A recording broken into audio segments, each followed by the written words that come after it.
그럼 날 버렸던 게 대령님이었어요? 웃기지 마요! 지금 와서 무슨 어머니 행세입니까? 구독, 좋아요를 눌러주세요. 장민석은 아침 점호 시간에 맞춰 내무반에서 나왔습니다. 23살 말년병장이지만 그의 어깨는 여전히 움츠러들어 있었죠. 고아원에서 자란 그는 어릴 적부터 눈에 띄지 않으려 노력하는 게 습관이 되어버렸거든요. 양어머니 오지숙 밑에서 자라면서도 항상 조용히 말없이 살아왔던 그였습니다. 장민석? 또 늦었냐? 최상병의 목소리가 복도를 가득 채웠어요. 민석은 시계를 확인했습니다. 아직 점호 시간까지 5분이나 남았는데 말이에요. 하지만 그는 아무 말도 하지 않았습니다. 그냥 고개를 숙이고 자리로 향했죠. 야, 장병장. 너 어제 내가 시킨 일 제대로 했어? 이일병이 비웃듯 물었습니다. 민석은 고개를 끄덕였어요. 생활관 청소는 물론이고 이일병이 개인적으로 시킨 빨래까지 모두 해놨거든요. 하지만 이일병은 만족하지 않는 표정이었습니다. 민석은 속으로 생각했어요. 군대는 그냥 버티는 곳이지. 사람 기대하지 마. 이미 오래전부터 체념한 마음이었습니다. 고아원에서도 양어머니 집에서도 늘 그렇게 살아왔으니까요. 기대하지 않으면 실망하지도 않는다는 걸 일찍부터 배웠던 거죠. 점호가 끝나고 식당으로 향하는 길에서 민석은 새로 부임한다는 김유진 대령 이야기를 들었습니다. 여군 대령이라니 부대에선 처음 있는 일이었어요. 병사들 사이에서는 벌써 소문이 자자했죠. 엄청 까칠하다던데. 말도 안 걸어준다더라. 눈빛만 봐도 무섭다던데. 민석은 별로 관심이 없었습니다. 어차피 자신 같은 말년병장에겐 상관없는 일이라고 생각했거든요. 그저 저녁만 무사히 하면 그만이었죠. 하지만 운명이란 게 참 묘한 법입니다.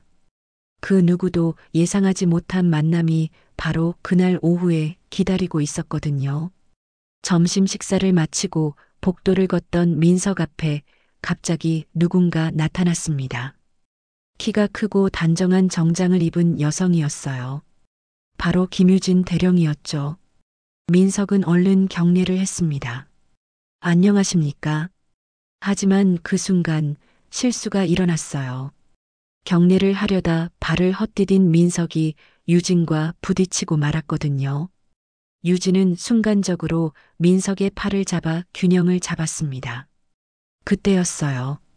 유진의 시선이 민석의 손등에 머물렀습니다. 거기에는 동그란 화상 자국이 있었거든요.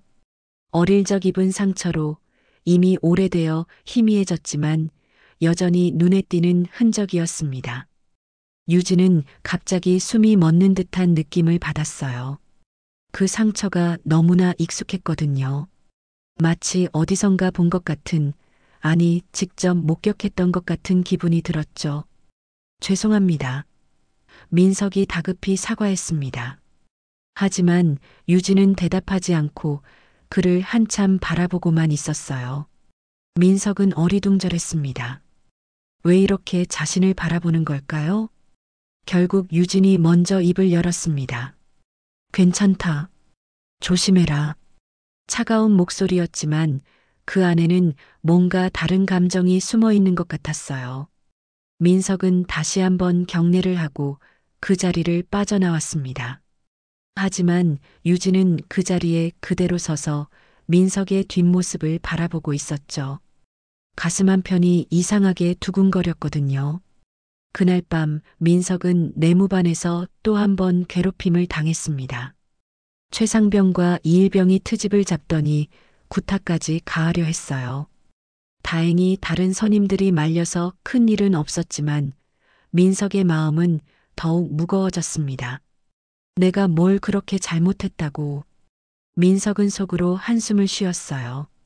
저녁까지 몇 달 남지 않았는데 이런 일들이 계속 반복되고 있었거든요. 한편 김유진 대령은 그날 밤 잠들지 못하고 있었습니다. 계속해서 그 병사의 손등 상처가 떠올랐거든요. 그리고 그의 나이 생김새까지도 자꾸만 마음에 걸렸습니다. 김유진 대령은 그날 이후로 이상한 기분에 사로잡혀 있었습니다. 20년 넘게 군 생활을 해오면서 이런 감정을 느껴본 적이 없었거든요. 그 병사의 손등에 있던 동그란 화상 자국이 계속 머릿속을 맴돌았어요. 아침 일찍 인사과에 들러 병적부를 확인했습니다. 장민석, 23살 말년병장. 고아 출신으로 양부모 슬하에서 자랐다는 기록이 있었죠. 유진의 손이 서류를 잡은 채 떨리기 시작했어요. 설마, 그럴 리 없어. 유진은 고개를 저었습니다. 하지만 마음 한구석에서는 계속 의심이 자라나고 있었거든요. 그 아이의 생년월일, 그리고 그 상처까지 너무 우연의 일치치고는 기묘했습니다. 한편 민석은 그날도 어김없이 괴롭힘에 시달리고 있었어요. 아침 청소 시간에 최상병이 트집을 잡기 시작했습니다. 야, 장병장. 어제 화장실 청소 대충 했지? 최상병이 비웃으며 말했어요. 사실 민석은 다른 누구보다 꼼꼼히 청소를 했었거든요. 하지만 최상병에게는 그런 건 중요하지 않았습니다. 다시 해. 그리고 오늘 점심 굶어. 최상병의 명령에 민석은 아무 말도 하지 못했어요. 항의라도 하면 더 심한 일을 당할 게 뻔했거든요. 이일병도 거들었습니다. 아, 그리고 우리 빨래도 해놔. 오늘까지. 웃으면서 하는 말이었지만 그 웃음 뒤에는 악의가 가득했어요. 민석은 고개를 숙이고 대답했습니다. 네, 알겠습니다. 목소리에는 체념이 묻어났죠. 이미 몇 달째 반복되는 일상이었거든요. 점심시간이 되었지만 민석은 식당에 갈 수 없었어요. 벌을 받고 있다는 핑계로 다른 병사들의 빨래를 하고 있었죠. 배는 고팠지만 참을 수밖에 없었습니다. 바로 그때였어요. 김유진 대령이 세탁실 앞을 지나가다 민석을 발견한 거죠. 다른 병사들은 모두 식당에 있을 시간인데 혼자 빨래를 하고 있는 민석의 모습이 이상했습니다. 지금 점심시간 아닌가? 유진이 물었어요. 민석은 깜짝 놀라며 돌아봤습니다. 아, 네. 대령님, 안녕하십니까? 급히 경례를 했지만 유진은 그의 창백한 얼굴을 놓치지 않았어요.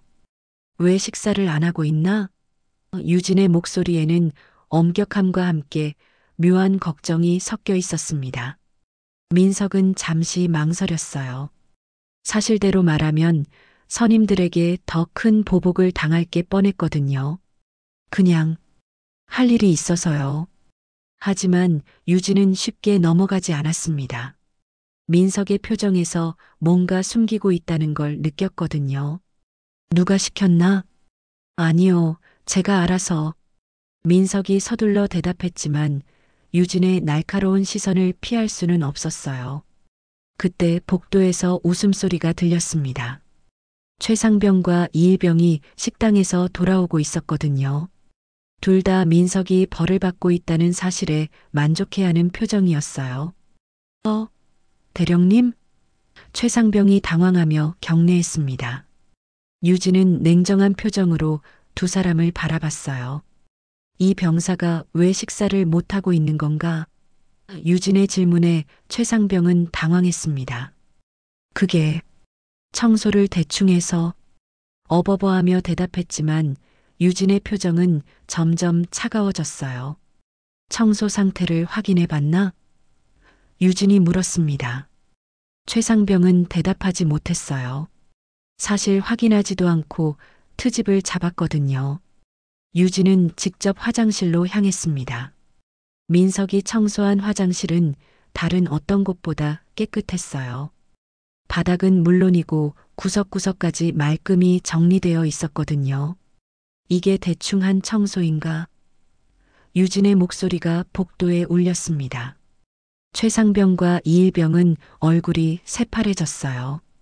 민석은 가슴이 두근거렸습니다. 이런 일은 처음이었거든요. 지금까지 누구도 자신을 대변해 준 적이 없었는데 말이에요. 유진은 민석을 바라봤어요. 식당 가서 식사해라. 따뜻하지는 않았지만 확고한 명령이었습니다. 네, 감사합니다. 민석이 고개를 숙였어요. 마음 한편이 이상하게 따뜻해졌거든요. 그날 밤 유진은 또다시 잠들지 못했습니다. 민석의 모습이 자꾸만 떠올랐어요.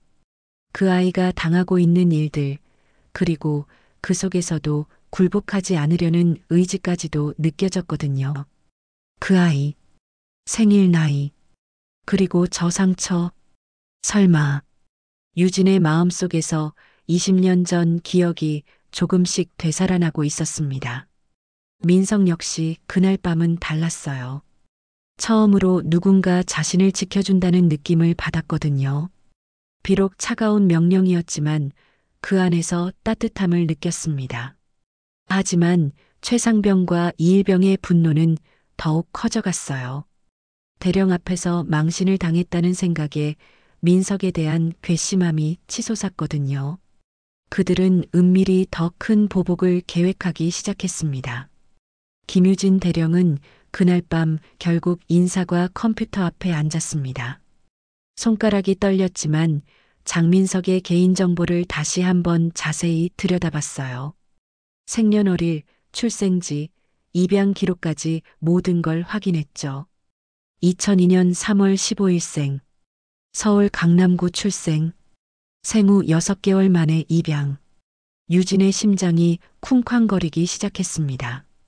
자신이 아이를 낳은 날짜와 정확히 일치했거든요. 아니야, 그럴 리 없어. 유진은 고개를 저었지만 마음 깊숙한 곳에서는 이미 확신하고 있었어요.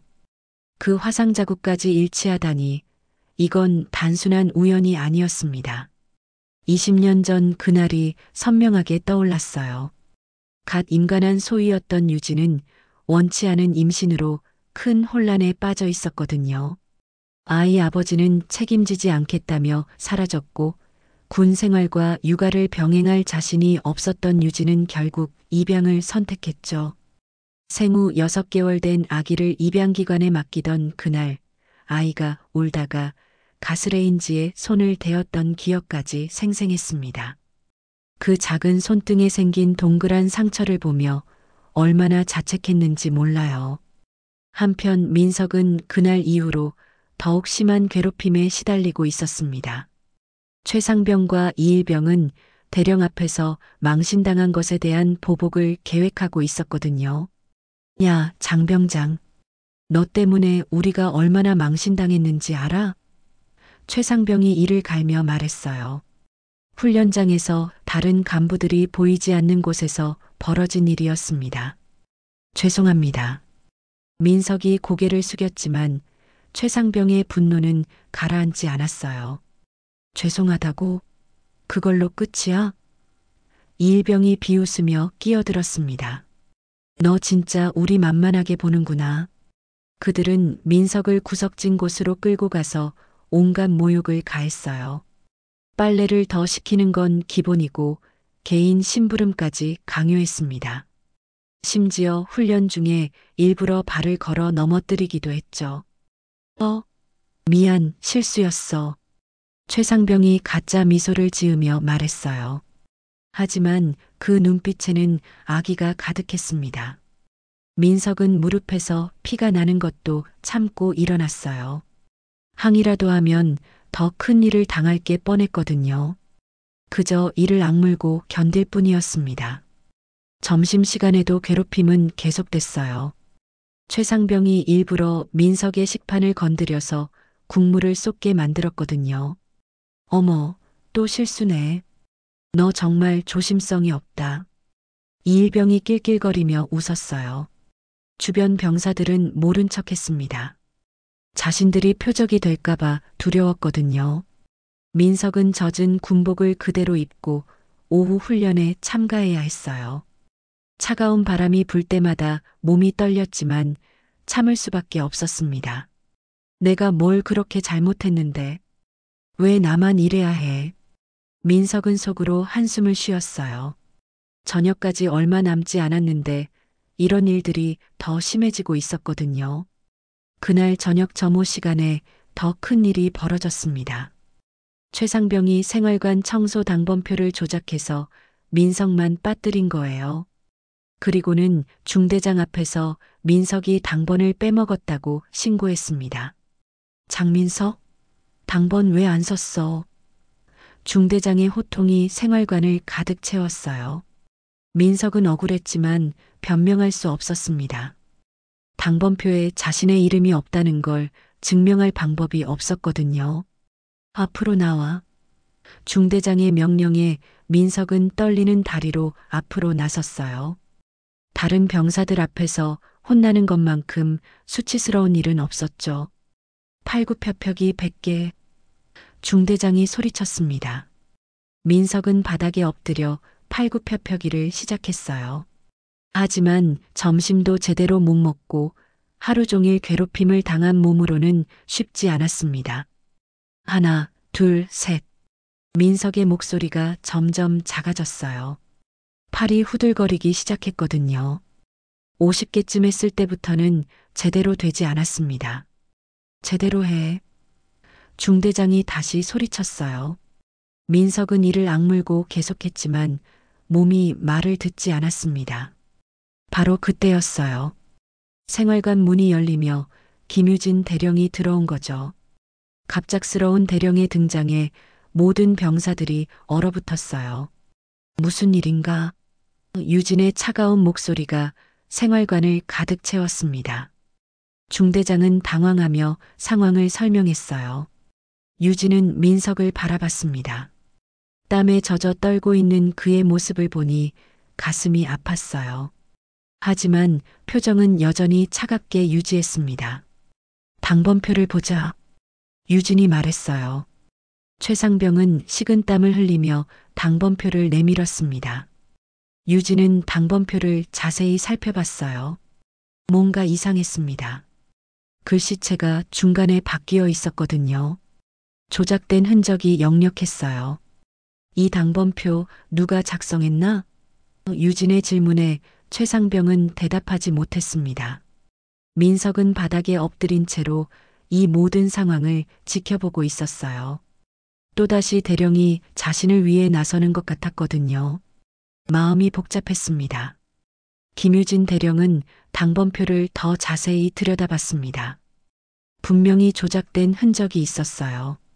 원래 있던 이름을 지우고 다시 쓴 자국까지 선명했거든요. 최상병. 유진의 목소리가 생활관에 차갑게 울렸습니다. 이 당번표 조작했나? 최상병의 얼굴이 하얗게 질렸어요. 아, 아닙니다. 대령님. 하지만 유진은 이미 확신하고 있었습니다. 20년 넘게 군 생활을 해온 그에게 이런 속임수는 금세 들통났거든요. 장민석, 일어나라. 유진이 말했어요. 민석은 떨리는 몸을 일으켜 세웠습니다. 땀에 젖은 얼굴이 창백했어요. 너는 당번표에 내 이름이 있는 걸 확인했나? 유진의 질문에 민석은 고개를 저었습니다. 어제까지는 있었습니다. 분명히 확인했거든요. 민석이 조심스럽게 대답했어요. 유진은 최상병을 날카롭게 바라봤습니다. 그럼 내가 설명해봐라. 어떻게 이름이 사라진 거지? 최상병은 입을 열지 못했어요. 변명할 말이 없었거든요. 이일병도 마찬가지로 고개를 숙이고 있었습니다. 중대장. 유진이 중대장을 불렀어요. 이런 일이 처음인가? 중대장은 당황스러웠습니다. 사실 최상병과 이일병이 민석을 괴롭힌다는 걸 대충 알고 있었거든요. 하지만 대수롭지 않게 넘겨왔던 거죠. 앞으로 이런 일 없도록 하겠습니다. 중대장이 고개를 숙였어요. 유진은 민석을 다시 바라봤습니다. 그의 군복이 젖어 있는 것도 무릎에 상처가 난 것도 모두 눈에 들어왔어요. 가슴이 아팠지만 표현하지 않았습니다. 모두 해산하라. 유진의 명령에 병사들이 흩어지기 시작했어요. 하지만 민석만은 그 자리에 남아 있었습니다. 장민석? 유진이 불렀어요. 따라와라. 민석은 대령을 따라 생활관을 나섰습니다. 복도를 걸으며 마음이 복잡했어요. 왜 자신에게만 이렇게 관심을 보이는 걸까요? 유진의 사무실에 도착했습니다. 민석은 경직된 자세로 서 있었어요. 앉아라. 유진이 말했습니다. 민석은 조심스럽게 의자에 앉았어요. 얼마나 오래됐나?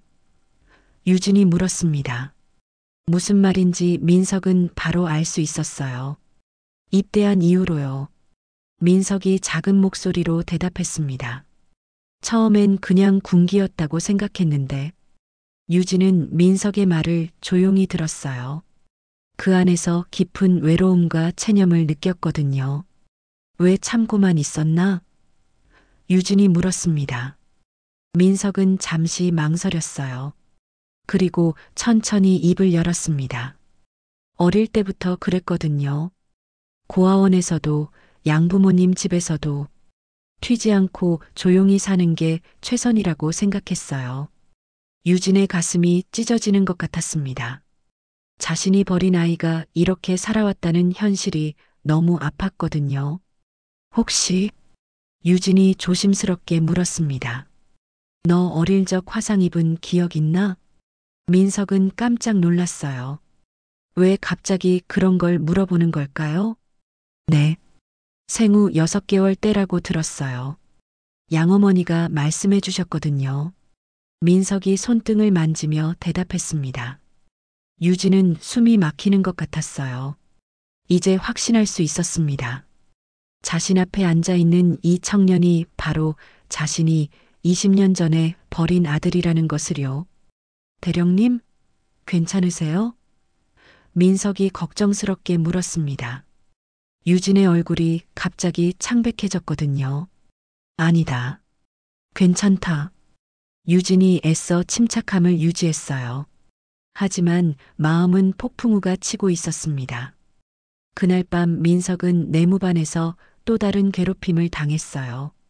최상병과 이일병이 대령 때문에 더 큰 망신을 당했다며 화를 냈거든요.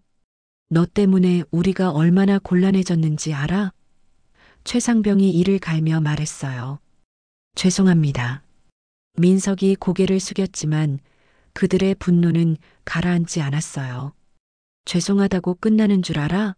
너 진짜 우리 우습게 보는구나.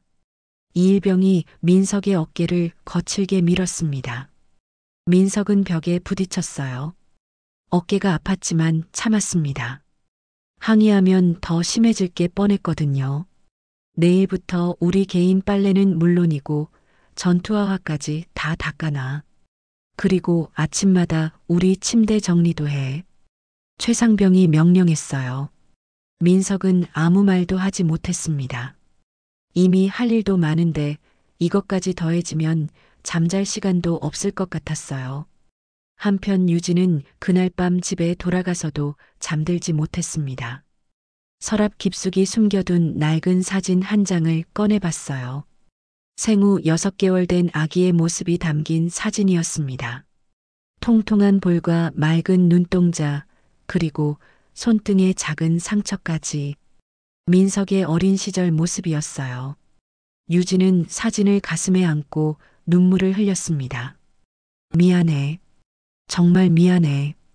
20년 동안 참아왔던 죄책감이 한꺼번에 터져나왔어요. 다음 날 아침 유진은 일찍 부대에 나왔습니다. 민석의 모습을 멀리서 지켜보고 싶었거든요. 하지만 그가 보인 건 말이 안 되는 광경이었어요. 민석이 다른 병사들의 전투화를 닦고 있었거든요. 자신의 것뿐만 아니라 서너 켤레나 되는 전투화를 혼자서 말이에요. 유진의 주먹이 절로 쥐어졌습니다. 자신의 아들이 이런 굴욕을 당하고 있다는 현실이 참을 수 없었어요. 이제 더 이상 지켜볼 수만은 없었습니다. 진실을 밝힐 때가 온 것 같았어요. 민석은 그날도 새벽부터 일어나 다른 병사들의 전투화를 닦고 있었습니다. 손가락 사이사이가 구두약으로 까맣게 물들었지만 멈출 수 없었어요. 최상병과 이일병의 보복이 두려웠거든요. 아침 점호가 끝난 후 민석은 중대장에게 불려갔습니다. 장민석, 오늘 휴가 나가라. 갑작스러운 휴가 명령에 민석은 당황했어요. 무슨 휴가입니까? 민석이 물었지만 중대장도 정확한 이유를 모르고 있었어요. 위에서 내려온 명령이라고만 했습니다. 사실 이 휴가는 김유진 대령이 주선한 것이었어요. 민석은 서둘러 짐을 꾸리고 부대를 나섰어요. 오랜만에 집으로 향하는 길이었지만 마음은 무거웠습니다. 부대에서 벌어지는 일들을 양어머니에게 말해야 할지 고민되었거든요. 전철을 타고 집으로 향하는 동안 민석은 창밖을 바라봤습니다. 왜 내 삶은 이렇게 힘든 걸까? 20세 동안 살아오면서 진정으로 행복했던 기억이 별로 없었어요. 집에 도착하자 양어머니 오지숙이 반갑게 맞아주었습니다. 어머, 민석아. 갑자기 웬 휴가야? 지숙의 얼굴에는 걱정과 기쁨이 동시에 스쳐 지나갔어요. 그냥 휴가 나왔어요. 민석이 작은 목소리로 대답했습니다. 지숙은 민석의 표정에서 뭔가 이상함을 느꼈어요. 저녁을 먹으며 지숙은 민석에게 물었습니다. 군대 생활 힘들지? 표정이 예전 같지 않네. 민석은 잠시 망설였어요. 그동안 참아왔던 모든 것들이 목구멍까지 올라왔거든요. 어머니, 민석이 천천히 입을 열었습니다. 저 요즘 많이 힘들어요. 지숙은 수저를 내려놓고 민석을 바라봤어요. 뭐가 힘드니? 민석은 부대에서 벌어지는 일들을 조심스럽게 털어놓기 시작했습니다. 선임들의 괴롭힘, 불합리한 일들, 그리고 혼자 감당해야 하는 외로움까지 모든 걸 말했어요. 지숙의 눈에 눈물이 고였습니다. 어머, 우리 민석이가 그런 일을. 가슴이 아팠어요. 어린 시절부터 워낙 조용하고 착한 아이였는데 그런 성격 때문에 더 고생하는 것 같았거든요. 그런데 요즘은 좀 달라요. 민석이 말을 이었습니다. 새로 오신 대령님이 계신데 그분이 절 좀 챙겨주시거든요. 정말 신기해요. 왜 그러시는지는 모르겠지만 지숙은 관심 있게 들었어요. 어떤 분인데? 여자 대령님이세요. 되게 차가워 보이시는데 이상하게 저한테만은. 민석이 말끝을 흐렸습니다. 나이는 어느 정도 되시는 것 같니? 지숙이 물었어요. 40대 초반 정도 되실 것 같아요. 키도 크시고 정말 카리스마 넘치시거든요. 민석이 대답했습니다. 지숙은 뭔가 이상한 기분이 들었어요. 하지만 아직 확실한 건 아니었죠. 그분 성함이 뭐니? 지숙이 자연스럽게 물었습니다. 김유진 대령님이요. 민석이 대답하는 순간 지숙의 얼굴이 순간 굳어졌어요. 김유진. 그 이름은 지숙에게 특별한 의미가 있었습니다. 민석을 입양할 때 입양기관에서 들었던 친어머니의 이름이었거든요. 하지만 당시에는 성만 들었었는데. 어머니, 왜 그러세요? 민석이 걱정스럽게 물었어요. 지숙은 애써 침착함을 유지했습니다. 아니야. 그냥 대령님이라니 대단하시구나 싶어서. 하지만 지숙의 마음은 요동치고 있었어요. 너무 많은 우연의 일치였습니다. 나이, 성별, 이름 그리고 민석을 유독 챙긴다는 것까지. 그날 밤 지숙은 잠들지 못하고 서랍 깊숙이 숨겨둔 입양 서류를 꺼내봤습니다. 20년도 넘은 서류였지만 친어머니에 대한 간단한 정보가 적혀 있었어요. 김 씨, 당시 나이 23세, 육군 소위. 그리고 입양 당시 아이의 손등 화상에 대해 극도로 자책했다는 상담 기록까지. 지숙은 가슴이 두근거렸습니다. 이제 거의 확신에 가까웠어요. 하지만 민석에게 함부로 말할 수는 없었습니다. 혹시 자신의 추측이 틀렸다면 민석에게 상처만 줄 수도 있었거든요. 다음 날 아침 지숙은 민석과 함께 아침밥을 먹으며 조심스럽게 말을 꺼냈습니다. 민석아, 사실 너에게 말해주고 싶은 게 있어. 뭔데요? 민석이 물었어요. 지숙은 깊은 숨을 쉬었습니다. 너 입양된 아이라는 거 알고 있지? 민석은 고개를 끄덕였어요. 네, 어릴 때부터 알고 있었어요. 그런데 내 친어머니에 대해서는 별로 말해준 적이 없었지? 지숙이 물었습니다. 민석은 잠시 멈췄어요. 사실 친어머니에 대해 궁금한 적은 많았지만 양어머니에게 상처를 줄까봐 묻지 못했거든요. 지숙은 천천히 말을 이었습니다. 내 친어머니는 군인이었어. 아주 어린 나이에 너를 낳았는데 혼자 키울 수 없는 상황이어서 입양을 보낸 거야. 민석의 심장이 쿵쾅거리기 시작했어요. 군인이요? 응. 그리고 너 손등에 있는 그 화상 자국. 지숙이 민석의 손을 가리켰습니다. 그 화상, 너 친어머니가 불 꺼진 가스레인지 켜다 그랬다더라. 그 일로 얼마나 자책했는지 몰라. 민석은 자신도 모르게 손등을 만졌어요. 이 작은 상처에 그런 이야기가 숨어 있었다니. 근데 왜 갑자기 이런 얘기를? 민석이 물으려던 찰나 지숙이 조심스럽게 말했습니다. 혹시 그 김유진 대령님이 너를 유심히 본다면? 민석은 순간 모든 걸 이해했어요. 양어머니의 표정, 조심스러운 말투, 그리고 대령의 이상한 관심까지. 설마요. 민석이 작은 목소리로 중얼거렸지만 가슴은 이미 요동치고 있었습니다. 민석은 부대로 돌아오는 전철 안에서 내내 생각에 잠겨 있었습니다. 양어머니의 말이 계속 머릿속을 맴돌았어요. 김유진 대령이 혹시 자신의 친어머니일 가능성. 생각만 해도 가슴이 복잡해졌습니다. 부대에 도착하자마자 민석은 평소보다 더 조용해졌어요. 내무반에서도 멍하니 앉아있기만 했습니다.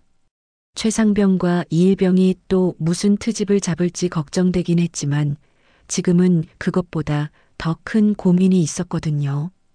다음 날 아침 김유진 대령은 민석이 휴가에서 돌아온 걸 확인했습니다. 멀리서 그를 바라보니 표정이 평소와 달랐어요. 뭔가 깊은 생각에 잠긴 것 같았거든요. 혹시 집에서 뭔가 들었을까? 유진은 가슴이 두근거렸습니다. 점심시간이 되었는데도 민석은 식당에 나타나지 않았어요. 유진은 이상하게 여겨 직접 찾아가 봤습니다. 민석은 복도 구석에서 혼자 앉아 있었거든요. 왜 식사를 안 하나? 유진이 물었습니다. 민석은 깜짝 놀라며 일어나 경례했어요. 아, 대령님. 그냥 배가 안 고파서요.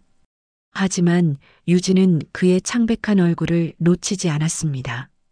휴가 잘 다녀왔나? 네. 민석이 짧게 대답했지만 평소와는 다른 어색함이 있었어요. 유진은 잠시 망설이다가 용기를 냈습니다. 잠깐 내 사무실로 와라. 민석은 떨리는 마음으로 유진을 따라갔습니다. 사무실에 들어서자 유진이 문을 닫았어요. 앉아라. 유진의 목소리에는 평소보다 부드러움이 섞여 있었습니다. 민석은 조심스럽게 의자에 앉았어요. 가슴이 쿵쾅거렸습니다. 혹시 정말로. 유진도 민석 맞은편에 앉았습니다. 한참 동안 침묵이 흘렀어요. 둘 다 무슨 말을 해야 할지 모르겠었거든요. 결국 유진이 먼저 입을 열었습니다. 휴가 중에 집에서 특별한 이야기 들었나? 민석의 심장이 더욱 빨리 뛰기 시작했어요. 역시 대령도 뭔가 알고 있는 것 같았습니다. 그게 민석이 입을 열려다 말았어요. 어떻게 말해야 할지 모르겠었거든요. 유진은 민석의 표정을 보고 어느 정도 짐작했습니다. 아마 양어머니로부터 뭔가 들었을 거라고 생각했어요. 혹시? 유진이 떨리는 목소리로 물었습니다. 너 어릴 적 화상 입은 기억 있어? 이 질문은 며칠 전에도 들었던 것이었어요. 하지만 이번에는 왜 이런 질문을 하는지 민석도 어느 정도 알 것 같았습니다. 기억은 없어요. 너무 어릴 때라서. 민석이 조심스럽게 대답했습니다. 하지만 양어머니가 그 이야기를 해주셨어요. 유진의 숨이 멎는 것 같았어요. 뭐라고 하셨나? 민석은 잠시 망설였습니다. 그리고 천천히 입을 열었어요.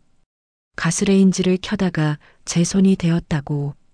그리고 그때 저를 돌보던 분이 정말 자책을 많이 하셨다고. 유진의 눈에 눈물이 고이기 시작했습니다. 20년 전 그날의 기억이 생생하게 떠올랐거든요.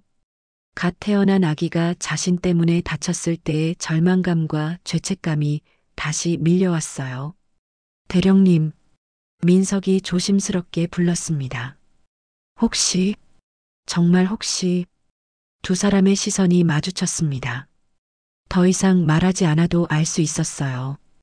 유진이 떨리는 목소리로 말했습니다. 그럼, 날 버렸던 게 대령님이었어요? 이 말이 나오는 순간 사무실 안은 깊은 침묵에 휩싸였습니다. 유진은 고개를 끄덕일 수도 부정할 수도 없었어요. 민석의 얼굴이 점점 일그러지기 시작했습니다. 23년 동안 품어왔던 모든 감정들이 한꺼번에 터져 나오려 했거든요.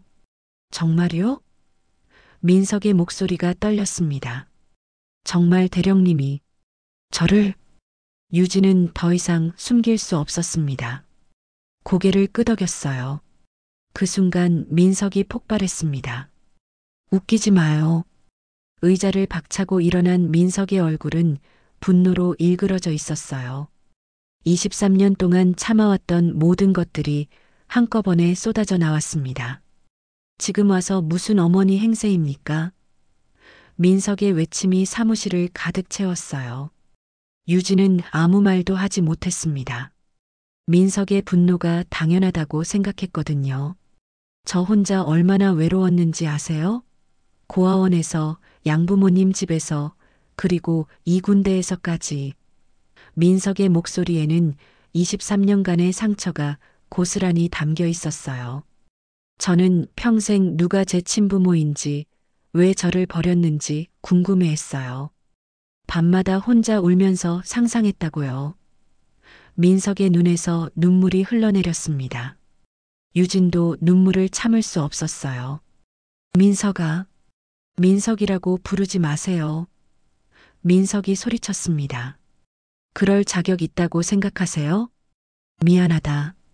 유진이 떨리는 목소리로 말했습니다. 정말 미안하다. 미안하다고요? 민석이 비웃었어요. 23년 만에 미안하다고 하면 다 끝나는 거예요? 민석은 주먹을 꽉 쥐었습니다. 온몸이 떨렸어요. 너무 많은 감정이 한꺼번에 밀려와서 어떻게 표현해야 할지 모르겠었거든요. 왜 이제 와서 나타나세요? 왜 하필 제가 힘들 때? 민석의 목소리가 점점 작아졌어요. 분노보다는 깊은 상처가 드러나기 시작했습니다. 유진은 일어나서 민석에게 다가가려 했지만 민석이 뒤로 물러섰어요. 가까이 오지 마세요. 저는 대령님을 어머니라고 생각하고 싶지 않아요. 민석은 돌아서서 사무실을 나가려 했습니다. 하지만 문 앞에서 멈춰서서 마지막으로 말했어요. 그냥 모른 척하면 안 될까요? 지금까지처럼. 그 말을 남기고 민석은 사무실을 나갔습니다. 유진은 그 자리에 주저앉아 눈물을 쏟았어요. 민석이 사무실을 나간 후 김유진 대령은 한참 동안 그 자리에 앉아 있었습니다. 23년 만에 만난 아들이 자신을 거부하는 모습을 보니 가슴이 찢어지는 것 같았어요. 하지만 민석의 분노가 당연하다는 것도 알고 있었습니다. 유진은 서랍에서 낡은 사진 한 장을 꺼냈어요. 생후 6개월 된 민석의 모습이 담긴 사진이었습니다. 통통한 볼과 맑은 눈동자를 보니 더욱 마음이 아팠어요. 내가 정말 어머니라고 할 자격이 있을까? 유진은 자책했습니다. 하지만 포기할 수는 없었어요. 비록 늦었지만 이제라도 아들을 지켜주고 싶었거든요. 며칠 후 유진은 조용히 조사에 착수했습니다. 민석을 괴롭혔던 병사들의 행적을 하나하나 문서로 정리하기 시작했어요. 군기 교육이라는 명목으로 벌어진 일들이지만 명백한 가혹행위였거든요. 최상병과 이일병의 과거 기록도 살펴봤습니다. 둘 다 이전에도 후임을 괴롭힌 전과가 있었어요. 그런데도 제대로 된 조치가 없었던 거죠. 유진은 증거를 수집하기 시작했습니다. 다른 병사들의 증언도 모으고 CCTV 기록도 확인했어요. 생각보다 많은 증거가 나왔습니다. 한편 민석은 그 사건 이후로 더욱 조용해졌어요. 다른 병사들과 말도 거의 하지 않고 식사도 제대로 하지 않았습니다. 마음이 너무 복잡했거든요. 정말 내 어머니였다니. 민석은 믿기지 않았어요. 그동안 상상해왔던 친어머니와는 너무 달랐습니다. 따뜻하고 자상한 모습이 아니라 차갑고 엄격한 군인이었으니까요. 최상병과 이일병은 민석의 변화를 눈치챘습니다. 평소보다 더 풀이 죽어있는 모습을 보고는 더 괴롭히기 시작했어요. 야, 장병장. 요즘 왜 그렇게 우울해? 무슨 일 있어? 최상병이 비웃으며 말했습니다. 아무 일 없습니다. 민석이 작은 목소리로 대답했어요. 아무 일 없다고? 그럼 왜 그렇게 시무룩해? 이일병이 끼어들었습니다. 혹시 집에서 무슨 안 좋은 소식이라도 들었나? 민석은 대답하지 않았어요. 하지만 그 침묵이 오히려 그들의 호기심을 자극했습니다. 진짜 뭔가 있나 보네. 최상병이 웃으며 말했어요. 뭔데? 말해봐. 우리도 궁금하잖아. 정말 아무것도 아닙니다. 민석이 다시 말했지만 목소리에 힘이 없었어요. 그날 밤 내무반에서 또 괴롭힘이 시작됐습니다. 최상병과 이일병이 민석을 구석으로 끌고 가서 온갖 모욕을 가했어요. 너 진짜 우리 만만하게 보는구나. 대령님이 챙겨준다고 해서 우쭐해진 거야? 최상병이 민석의 어깨를 거칠게 밀었습니다. 민석은 벽에 부딪혔어요. 어깨가 아팠지만 참았습니다. 이제는 항의할 기력도 없었거든요. 내일부터 우리 빨래는 물론이고 전투화까지 다 닦아놔. 그리고 우리 대신 청소도 해. 이일병이 명령했어요. 하지만 이번에는 달랐습니다. 다른 병사 중 하나가 이 모든 걸 지켜보고 있었거든요. 그리고 그 병사는 나중에 김유진 대령에게 이 사실을 알렸습니다. 이틀 후 갑작스럽게 징계위원회가 열렸습니다. 최상병과 이일병 그리고 관련된 상급자들까지 모두 불려갔어요. 유진이 준비한 증거는 완벽했습니다. 괴롭힘의 전 과정이 상세히 기록되어 있었고 여러 증인들의 증언도 있었어요. 심지어 은밀하게 촬영된 영상까지 있었습니다. 최상병, 이일병, 너희들이 장민석 병장에게 가한 행위는 명백한 가혹행위다. 징계위원장이 엄중한 목소리로 말했어요. 최상병과 이일병은 변명해 보려 했지만 소용없었습니다. 증거가 너무 확실했거든요. 결국 최상병은 다른 부대로 전출 조치되었고 이일병은 감봉 처분을 받았어요. 그들을 제대로 관리하지 못한 상급자들도 인사상 불이익을 받았습니다. 부대 전체가 발칵 뒤집혔어요. 이런 대규모 징계는 처음 있는 일이었거든요. 병사들 사이에서는 김유진 대령에 대한 이야기로 떠들썩했습니다. 대령님 진짜 무섭다더라. 함부로 건드리면 안 되겠어. 정의로우시긴 하네. 하지만 유진은 조용했습니다. 징계위원회가 끝난 후 아무에게도 말하지 않고 자신의 사무실로 돌아갔어요. 내가 명령하는 건 징계가 아니다. 정의다. 유진이 혼자 중얼거렸습니다. 이건 단순한 군기 교육이 아니라 자신의 아들을 지키기 위한 어머니의 복수였거든요. 민석은 이 모든 상황을 지켜봤습니다. 갑작스럽게 자신을 괴롭히던 선임들이 사라지는 걸 보니 기분이 복잡했어요. 분명 김유진 대령이 한 일이라는 걸 알 수 있었거든요. 그날 저녁 민석은 혼자 부대 뒤쪽에 앉아 생각에 잠겼습니다. 김유진 대령의 행동이 이해되지 않았어요. 자신을 버린 사람이 이제 와서 왜 지켜주려 하는 걸까요? 며칠이 지나면서 부대 분위기는 완전히 바뀌었습니다. 더 이상 민석을 무시하거나 괴롭히는 병사는 없었어요. 오히려 조심스럽게 대하기 시작했습니다. 민석은 이런 변화가 어색하면서도 안도감을 느꼈습니다. 오랜만에 평온한 군 생활을 할 수 있게 된 거죠. 하지만 여전히 김유진 대령과는 마주치기 어려웠어요. 복도에서 마주쳐도 서로 눈을 피했습니다. 민석은 여전히 그녀를 어머니라고 받아들일 준비가 되지 않았거든요. 어느 날 오후 민석은 훈련 중에 쓰러진 동료를 부축해서 의무실로 옮기고 있었습니다. 그런데 복도에서 김유진 대령과 마주쳤어요. 유진은 민석이 다른 병사를 돕는 모습을 보고 마음이 뭉클했습니다. 어릴 때부터 착하고 남을 배려하는 성격이었던 게 변하지 않았구나 싶었어요. 잠시 시선이 마주쳤지만 민석은 고개를 숙이고 지나갔습니다. 유진은 그 뒷모습을 한참 바라봤어요. 언젠가는 내 마음을 이해해 줄 수 있을까? 유진은 속으로 기도했습니다. 시간이 흘러 민석의 저녁일이 다가왔습니다. 하지만 민석과 김유진 대령 사이의 거리는 여전히 좁혀지지 않고 있었어요. 어느 날 오후 훈련장에서 갑작스러운 일이 벌어졌습니다. 김유진 대령이 훈련을 지켜보던 중 갑자기 쓰러진 거예요. 과로와 스트레스가 누적되어 일어난 일이었습니다. 대령님, 주변에 있던 간부들이 급히 달려갔지만 가장 먼저 유진에게 달려간 건 민석이었어요. 몸이 먼저 반응한 거죠. 민석은 유진을 조심스럽게 부축해서 그늘진 곳으로 옮겼습니다. 다른 사람들이 구급차를 부르는 동안 민석은 유진의 곁에서 지켜봤어요. 대령님, 괜찮으세요? 민석이 걱정스럽게 물었습니다. 유진은 희미하게 눈을 떴어요.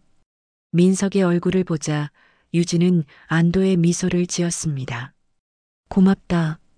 작은 목소리였지만 진심이 담겨 있었어요. 유진은 의무실로 옮겨졌고 민석은 그 옆에서 조용히 지켜봤습니다. 다른 간부들은 업무 때문에 돌아갔지만 민석만은 그 자리를 지켰어요. 의무병이 말했습니다. 과로신이에요. 며칠 쉬시면 괜찮을 거예요. 민석은 안도했어요.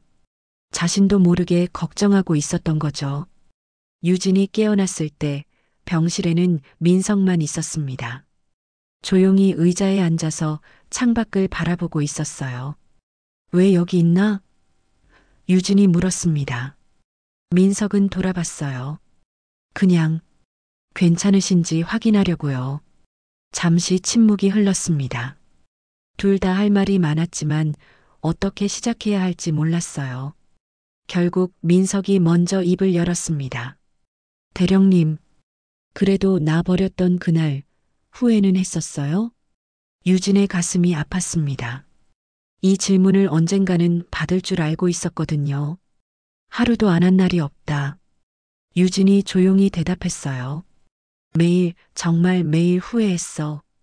민석은 유진의 눈에서 진실함을 느꼈습니다. 거짓말이 아니라는 걸 알 수 있었어요. 그럼 왜 찾지 않으셨어요? 민석이 물었습니다. 무슨 얼굴로? 유진의 목소리가 떨렸어요. 너를 버린 내가 무슨 자격으로 다시 나타날 수 있겠니? 민석은 유진의 마음을 조금씩 이해하기 시작했어요. 그동안 자신만 상처받았다고 생각했는데 유진도 똑같이 아파하고 있었던 거죠. 저도 많이 원망했어요. 민석이 솔직하게 말했습니다. 왜 저를 버렸는지, 왜 찾지 않았는지 밤마다 혼자 울면서 생각했거든요. 유진의 눈에서 눈물이 흘러내렸어요. 미안해. 정말 미안해.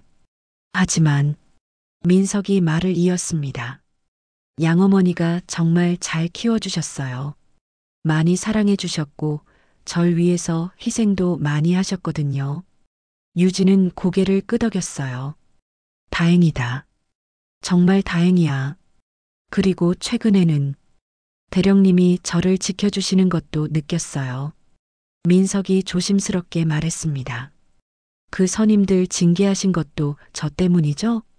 유진은 부정하지 않았어요. 너를 괴롭히는 걸 보고만 있을 수는 없었어. 민석은 복잡한 감정을 느꼈습니다. 분노와 원망도 있었지만 한편으로는 고마움도 있었어요. 며칠 후 민석의 저녁식 날이 왔습니다. 양어머니 오지숙이 손수 준비한 도시락을 들고 부대를 찾아왔어요. 어머, 우리 민석이 드디어 전역하는구나. 지숙이 눈물을 글썽이며 말했습니다. 민석은 어머니를 꼭 안아드렸어요. 어머니, 그동안 고생 많으셨어요. 저녁식이 진행되는 동안 김유진 대령도 멀리서 지켜봤습니다. 자신의 아들이 성인이 되어 사회로 나가는 모습을 보니 뭉클했어요. 저녁식이 끝난 후 지숙은 유진을 찾아갔습니다.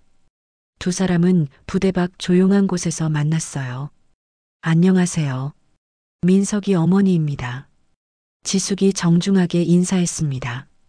안녕하십니다. 유진도 고개를 숙였어요. 마음이 복잡했습니다. 지숙은 유진을 자세히 살펴봤어요. 민석과 닮은 구석이 있었습니다. 대령님, 지숙이 따뜻한 목소리로 말했습니다. 엄마란 자리는 말이에요. 자리 싸움이 아니에요. 같이 지켜주는 거예요. 유진은 지숙의 말에 깊이 감동받았어요.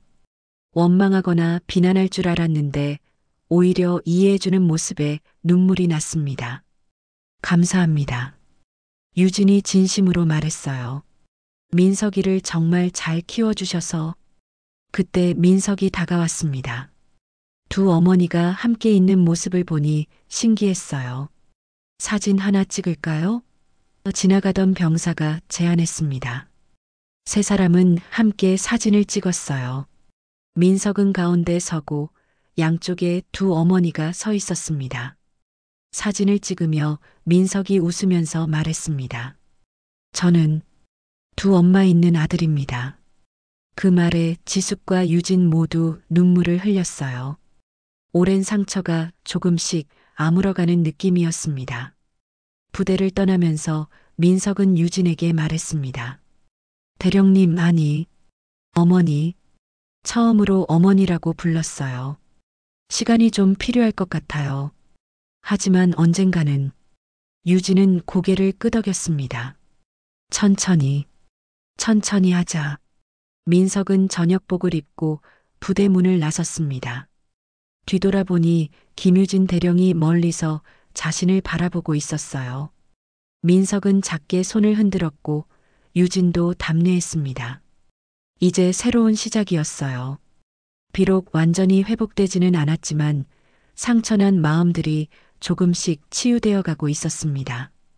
그리고 무엇보다 중요한 건 이제 서로를 이해하려고 노력하고 있다는 것이었죠. 민석은 걸음을 옮기며 생각했습니다. 정말 복잡한 인연이었지만 이제는 새로운 관계를 만들어갈 수 있을 것 같아 따뜻한 봄바람이 그의 뺨을 스쳤습니다.